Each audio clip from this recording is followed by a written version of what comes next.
Les violences basées sur le genre continuent de menacer les droits des femmes et des jeunes filles, rendant indispensable une mobilisation collective pour lutter contre ce fléau. C'est dans ce contexte que la présidente de l'Institut national de la femme au Bénin a procédé ce lundi 25 novembre au lancement de la campagne dénommée 16 jours d'activisme contre les VBG édition 2024. Cette période qui s'étend du 25 novembre au 10 décembre est pour nous une opportunité unique de renouveler notre engagement collectif à éradiquer ce mal qui ronge nos sociétés.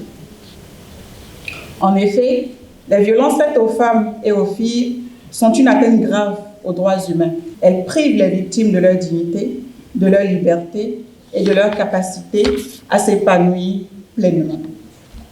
Au Bénin, nous avons fait de la lutte contre ces violences une priorité nationale. Durant ces 16 prochains jours, nous allons tendre la main à toutes celles et ceux qui souffrent en silence, leur offrant un soutien inconditionnel et les encourageant à briser le mur de l'omerta.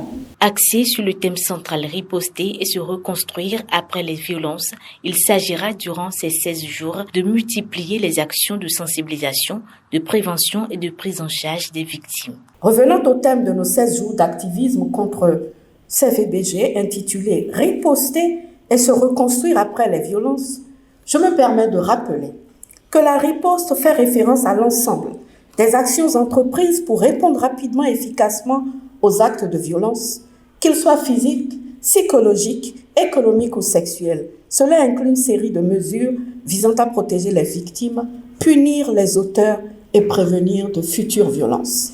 Quant à la reconstruction, elle peut être définie comme un processus holistique et multidimensionnel visant à aider les survivantes à se rétablir pleinement, tant sur le plan individuel que communautaire. Elle implique des interventions à plusieurs niveaux pour restaurer leur dignité, leur autonomie et leur bien-être. Les partenaires internationaux ont salué les efforts du Bénin à travers les actions de l'INF, tout en soulignant l'importance de la collaboration internationale dans cette lutte. Au Bénin comme ailleurs, ce phénomène touche encore malheureusement des milliers de femmes chaque année, les exposant à des conséquences profondes et destructrices, affectant leur santé physique et mentale, leurs droits fondamentaux et leur vie sociale. Nous encourageons donc le gouvernement qui, face à cette situation, a pris de nombreuses mesures pour accélérer les poursuites contre les auteurs de ces crimes, de ces violences et augmenter le nombre d'activités de protection et de prévention. Mais malgré le dispositif institutionnel et juridique mis en place, les cas de violence persistent.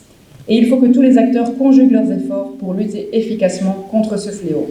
Malgré les progrès accomplis, les défis demeurent immenses. La violence faite aux femmes et aux filles demeure la violation des droits humains la plus prévalente et la plus répandue dans le monde. Et je suis délibérément habillée en rouge pour exprimer la colère, les larmes de sang, le sang des coups sur le corps comme à l'âme de millions de femmes et de jeunes filles dans le monde.